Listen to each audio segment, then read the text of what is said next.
Today, back to bahay ulit kami. Assemble ulit kami nung project 155M. Ito na yung updated version. Pina-powder coat namin kay Defy Custom. Ito yung pina-powder coat namin na swing arm. Solid. Babe, asan uniform nila itong isa? Ops na yung underneath. Rabon, game na.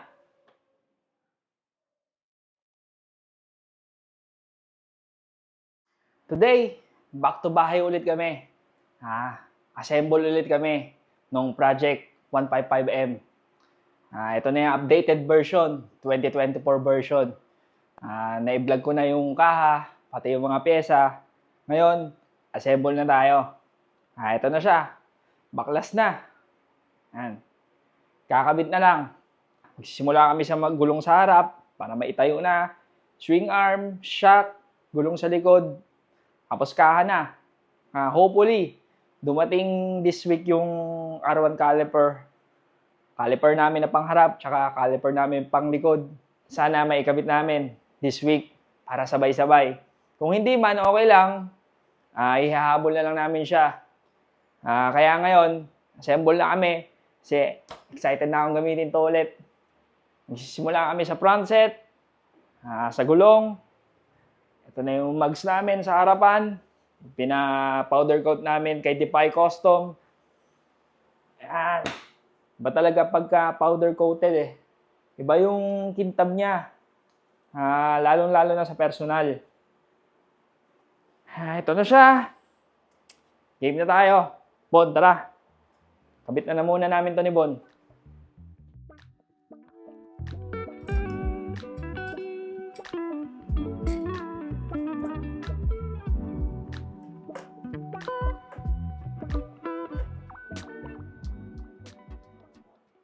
Okay na, nakabit na yung disc brake sa harap. Yung stock size lang muna kinabit namin. Pero pagka dumating yung caliper namin na R1, magbi-big disc din kami. Kakabit na namin tong SP500.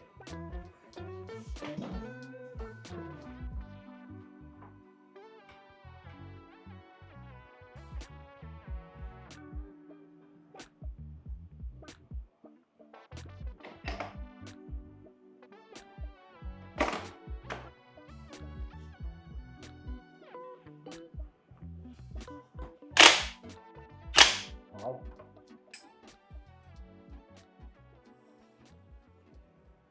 Ayos. Swing arm na.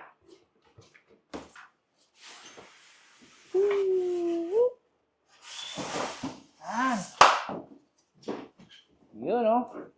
Ito yung pina-powder coat namin na swing arm.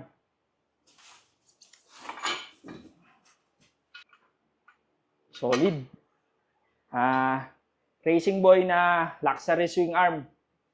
Ito yung bago sa 155M project. Install na namin ito ni Bon. Tapos yung shock.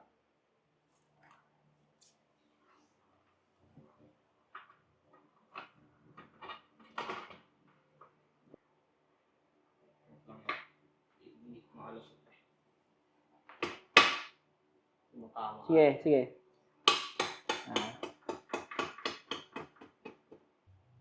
Nakabit namin yung swing arm pero hindi pa mahigpit.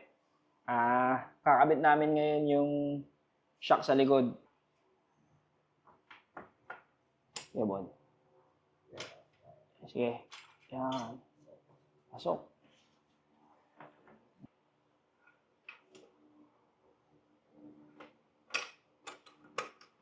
Yun.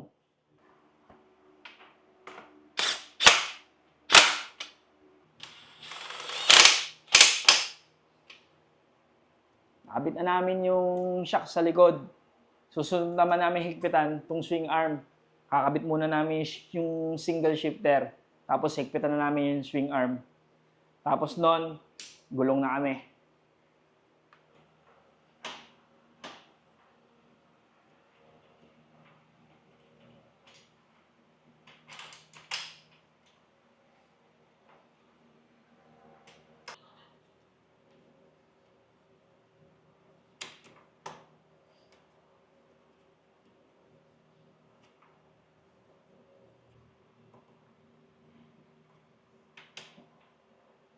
Ay, higpit na yan, Bon. Meng, gising, Meng. Kanina ka pa tulog. Uy. Uy. Meng. Meng. Meng, Meng, Meng. Uy. Ayaw mo pagising?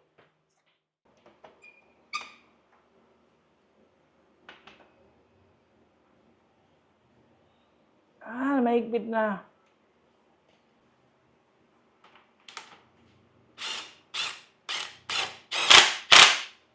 Bon, ikaw naman.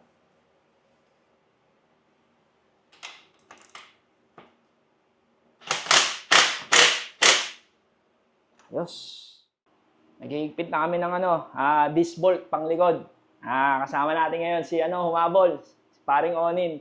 Pre, kamay ka muna. Yan. Tatlo na kami ngayon mag-assemble na ito. Itan lang yung disc brake.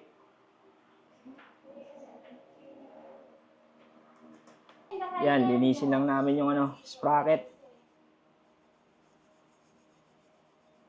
Gamit kami ng chain lube. Para malinis talaga, bago pa lang yung sprocket na yan. Yan, linis kabilaan. Para malinis talaga.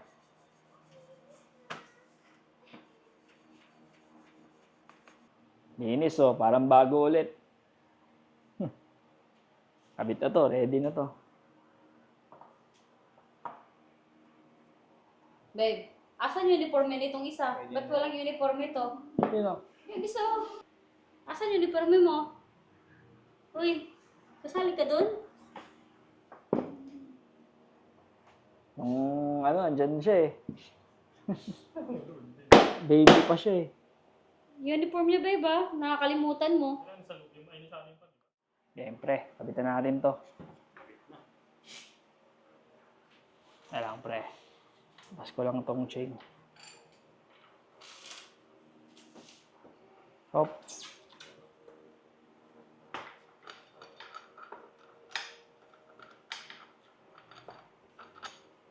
Yan. Teka lang. Pasok ba? Okay na yung swing arm namin. Nakabit na. Yan. Mga tropa. Sir Cecil, kaway ka naman. Sir Cecil. Okay na yung swing arm. Forma. Yan, isa sa nadagdag sa update natin. Bagong upgrade. Swing arm. RCB na luxury swing arm.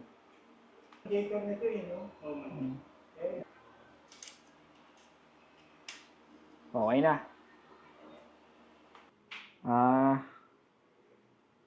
Ito muna yung kinabit naming shock. Di na namin kinabit dyan yung Solpili. Yan na lang ulit Racing Boy. Yung Solpili sa lang namin kakabit sa X1R. Kasi tinespit namin bagay sa X1R eh. Ito, okay pa din tong shock na to eh. Kaya yan muna. Yan. Bumagay yung swing arm. Ganda din. Ang ganda din pala talaga ng SP500. Iba yung dating. Nahinto yung pagbibuild namin kanina. Nag-chill muna kami kasama yung mga tropa. Nag-uwian na din sila. Tinulungan lang nila ako saglit. Ngayon, kakabit na namin itong mga to. Kakabit na namin yung mga para tuloy-tuloy na at matapos na to. Babe, okay ang bago nating kaha na yan. 2024 na yan eh. Apps version na inner pairings.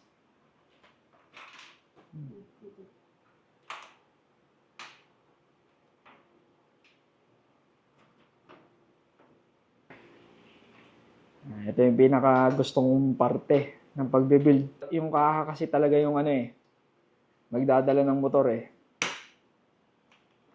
Yung magdadala ng itsura ng motor.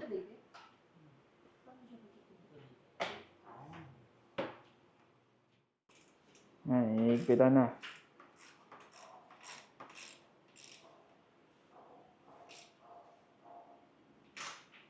Ayos, Bon. Nung last build namin, huli namin kinabit yung front fender. Ngayon, unahin na namin siya. Nung last build, kasama pa yung likod. Ngayon, hindi na namin isasama. Ganito na lang, itatry namin ganito. Kasi pagkasama yung likod, nabubultuhan ako eh. Eto, ganito, cute lang, ang liit lang oh. Kaya itatry namin.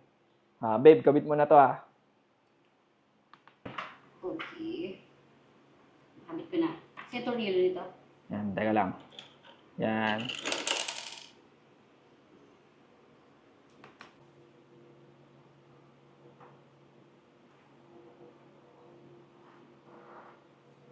Pwede ba ikutin yung gulong?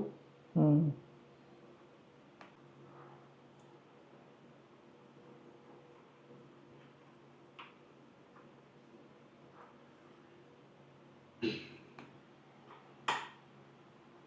Ano babe, ano masasabi mo sa front fender? Ganda. Forma ng front fender oh. Solid. Kakabit na namin tong underneath. Ito yung unang ikakabit namin sa likod. Ano yung underneath natin. Napaka-forma. Yan, ready na namin kabit to. Sinabit ko muna.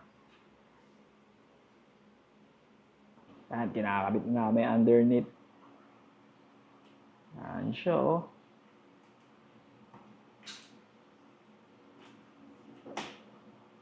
Forma.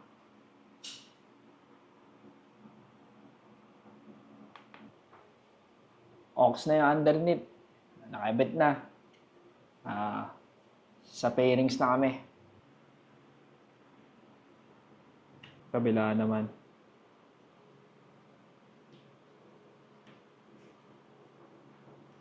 Yes. Dinner muna kami ng putsero. Luto ni Mrs. Bango ah. Salpakan na ng mga to ngayon. Simula kami sa likod. Kabit muna namin yung mga inner pairings. Kabit namin ng panlikuran. Ito unahin namin.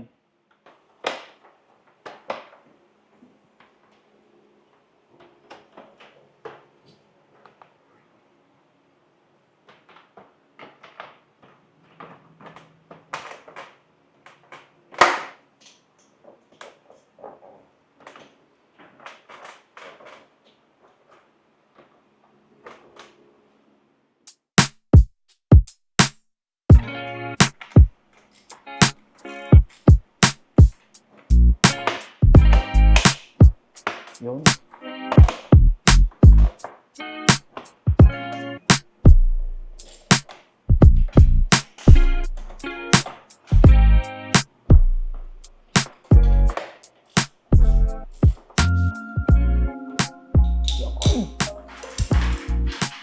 Ayos. Underneath, bumagay. Sarap paintabin eh.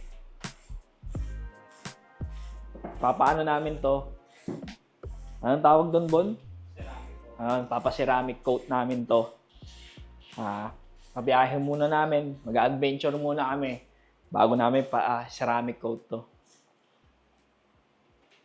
Tapos na kami sa likod. Dito na kami sa kabila. Ito na kakabit namin. Lapit na matapos to.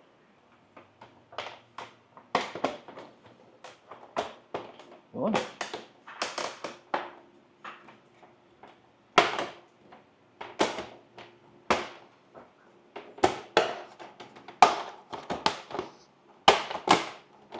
Cute siya eh.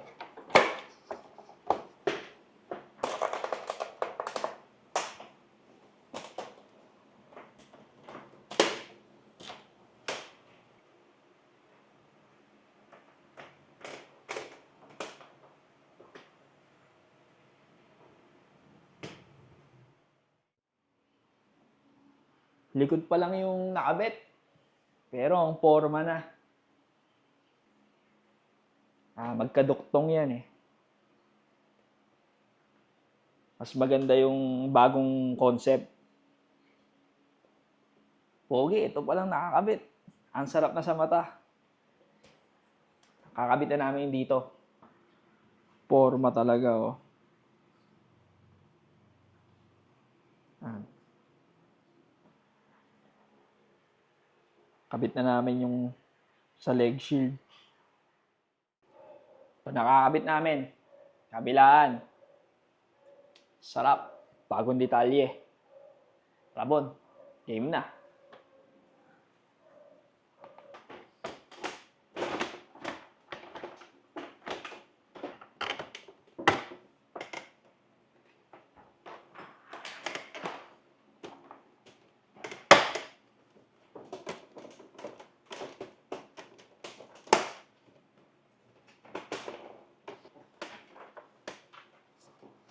Okay na. Lakat na yung akin.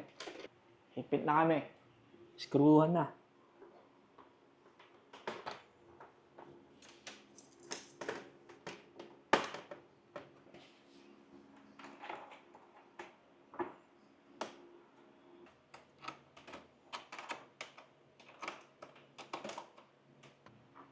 Kabit na namin to.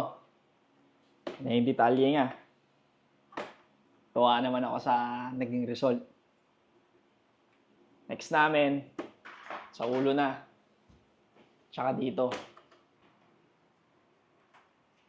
Screw na yung ulo. Yan, pang ano yan. Abs version. Bagong cover ng ulo.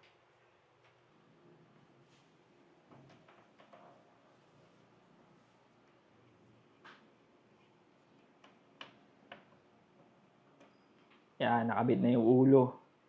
Angas na itong ulo. Last piece ng kaha. Ito na yung mukha. Kakabit namin. Screw na lang. Yan siya. Mas sumimple siya. Para sa akin, mas umangas. Iba yung angas nung ano eh. Nung abs version. Screw na lang. Tapos finish na kami.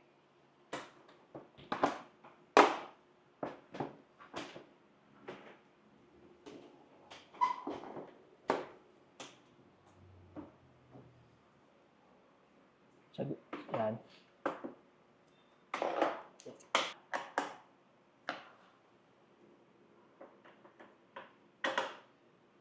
Yun. Yun na. Pogi. La. Relax lang yung mga pusa namin dito. Meet Meng Meng and Cookie. Ganda sana ng solid pili dito sa 155 oh. Bagay babe no? Ganda. Dapat may pamatay kulay babe no? Oo. Yan kitang-kita yan dilaw eh. Ganda talaga yan babe. Pagka nagkaroon ng available, lagay natin yan. Sa ngayon, sa X1R muna natin lalagay yan. Kasi tinespit na namin eh. Bagay sa X1R. Ganda talaga yan, babe. Kahit ako, nagustuhan ko yan eh. No? Style big bike eh. Sana maganda din performance yan. Yan, babe. Kakabit din natin yan. Oh, laki nito kumpara doon. Pagka dumating yung R1 caliper, kakabit din natin yan. Ganda. May bracket na kami yan eh. Bon, nasa yung bracket, Bon? Ayos. Ganda, babe, no? Abot hanggang dito yun. Ito. Ito na yung bracket niya, no? Yan, para pang R1 caliper. Ganda yan, babe, ha? Para naka-front set na tayo, kompleto na. Ganda, babe. Laki. 298mm yan. Ito, saan to? Yan, bracket yan ng R1 caliper. Ito, no? Yan, babe, papalitan yan. Parang magandang kulay. Max ka na, babe. Para mas makintab, no? Yeah. Finishing touch today. Wax. Siya daw magwa-wax eh. Sarap daw kasi magpa-intab eh.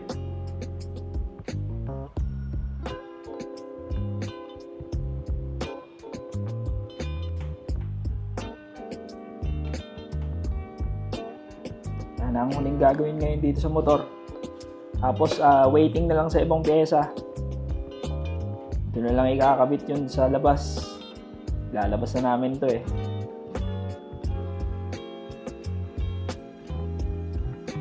Ayan, parang lalong mas kumintab siya. Di ba nakikita ko lang yung sarili ko? Linggo, no? Kintab na babe ah. Siyempre.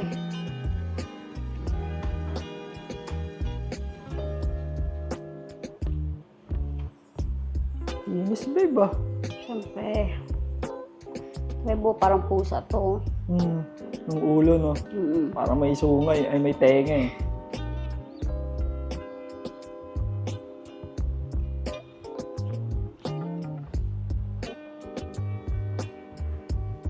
Taba. Yan. Sobrang kintab na yan. Kintab babe ah. Ano naman? Kita mo yung sarili mo dun, oh. Oo, kita na. Oo, kita yung sarili mo. Pwede na magsalamin ha. Hindi na. Malinaw pa sa malinaw. Mas malinaw pa sa mata mo. Oh, Come on. Oh, di ba? Goods na. kintab na.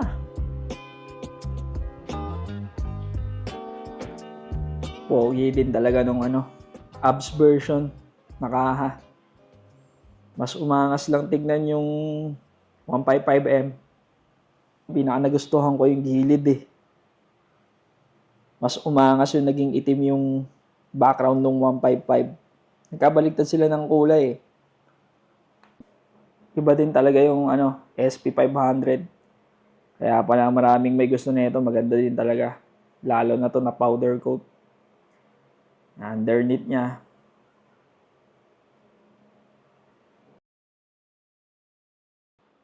Tapos na to dito. Need na naming ilabas to. Kasi may bago kaming naka-line up na gagawin. Yung project naming X1R. Iti-test fit na namin yung mga pyesa. Iti-test fit na namin yung swing arm, yung shock sa likod, shock sa harap, pati mugs. Lahat yon pang sniper, 150, 155 yung mga pyesa na ikakabit namin. Kaya iti-test fit muna namin. Kaya ito, goods na to. Waiting na lang sa mga pyesang darating. Yun nga yung caliper, pati yung disc. At sana, shock sa likod. Kasi mas gusto ko na yung dilaw eh. Kasi masyado ng dark tong motor para magkaroon din naman ng ibang kulay. So good na to. Ride na to sa labas. Up to the next project tayo. Pero still, tuloy pa rin ang pag-build dito kasi kulang-kulang pa. Sa labas na lang namin to itutuloy. Ayos. Tapos na kami sa Sniper 155M project update. Ngayon, bagong project na naman. Itong nakahubad na to, Yamaha X1R 135 ito. Kaya ngayon, excited ako. May mga pyesa na kami, iti-test fit na namin. Lahat ng pinapowder coat namin, lahat kay Defy Custom. Gusto ko lang yung makita yung tindig niya eh. Kunting sikip lang. Test fit pa lang to. Kakabit na namin tong likuran. Ayan na siya. Ganyan tindig niya sa personal.